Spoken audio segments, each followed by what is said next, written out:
To show you the difference temperature makes on viscosity, we have cooled this bottle of correction gel by putting it in the fridge for 10 to 15 minutes, and this bottle of correction gel has been sat on a hot water bottle for the same amount of time, which has just slightly cooled and warmed their temperatures. So we're going to have a look at the difference it makes.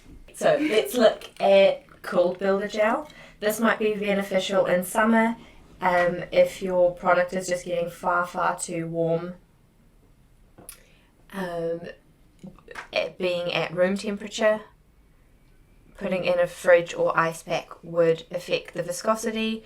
It would make it cooler, it would make it thicker, and it would make it slower to self-level, so you might have to be patient if you want the product to smooth out perfectly on its own, but it's also not going to be self-leveling into the sidewalls and flooding as much.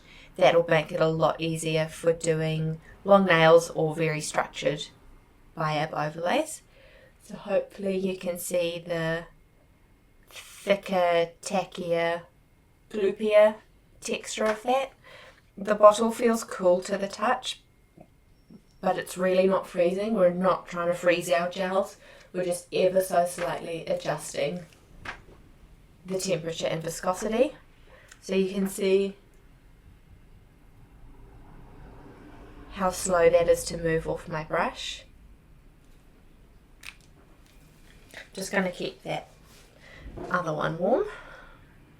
It's much more difficult to get up the bottle when it is thicker. Oh.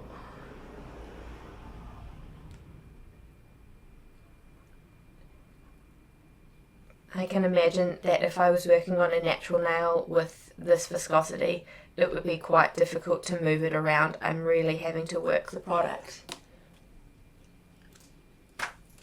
to get it to move over the nail. Oh man, it's difficult to get out the bottle. And it's a brand new bottle too. And it's super full. Yeah, so if this was, half empty even, I would be having to tilt it, but then it's not self-leveling down the bottle so I can reach it easier. So that's going to be quite a mission to get out. And normally I just adjust my brush and it would be down on the tip already. But it's really much slower. But if this was a really long overlay that I was trying to do, that's staying exactly where I've put it on that slip layer.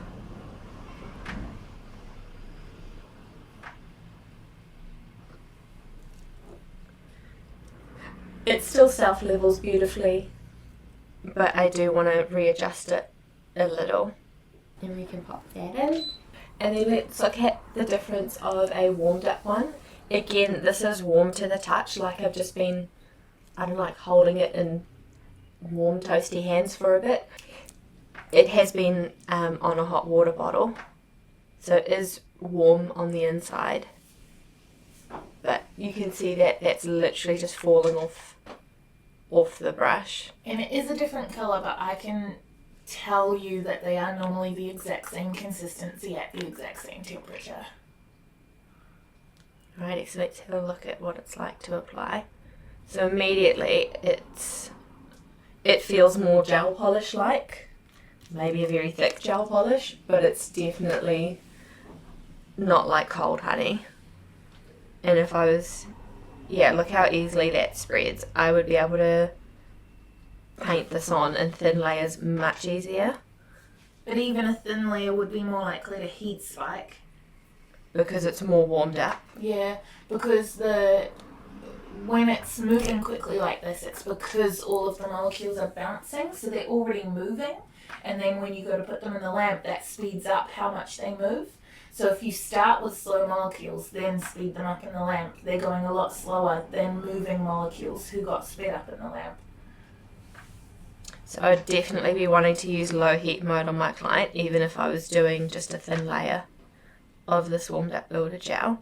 And it was difficult to see on camera because it's on the inside of the bottle, but I was scraping the product off the brush into the neck of the bottle as I normally would, and it's self-leveling so much, it's running down that neck back into the base of the bottle, so I'm having to go fetch that product.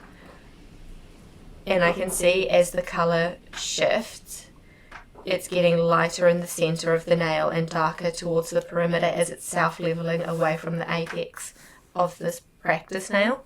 So it's self-levelling. This probably would have been flooded by now if this amount of product was on this length of nail on a real client. It's hard to tell on camera, but it's literally like pooling at the sides. You can see that it's running. Yeah, I'm fighting with this. And if this was on a real client and it was as flooded as I think it would be, I would wipe this off and start again. Yeah. And I would be working in several much thinner layers. That's a lot more challenging to do a structured overlay with, but it's really great to do 2 thin layers with. Yeah. While it's curing, let's show the viscosity on some palette paper. So these have been out of the fridge and away from the hot water bottle for 5 to few minutes now. This one is still cool to the touch and this one is still warm to the touch. So I think there would definitely be a difference. We're going to apply a blob of both of them of relatively the same size onto a piece of form backing paper. You can do this on a tile or just something smooth that the product can self-level over.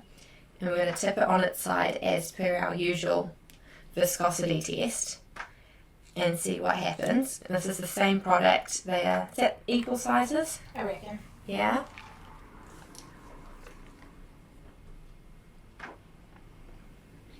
The colder dot actually does look like more product now though, because I guess because you pick up more because it's thicker. Yeah, I did.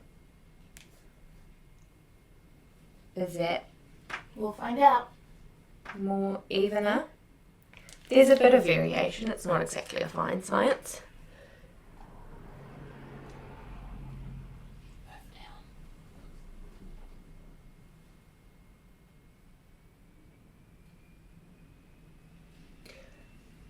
And they look like they're running the same, like they're like equal in the race, but you have to look at the length of the gel that it's travelled. And I don't know if you can tell on camera, but the warm one is a very flat run. The cold one, it's a big bead that is moving and leaving a trail, whereas the warm one is just thinning out almost. Yeah, it's just a smear.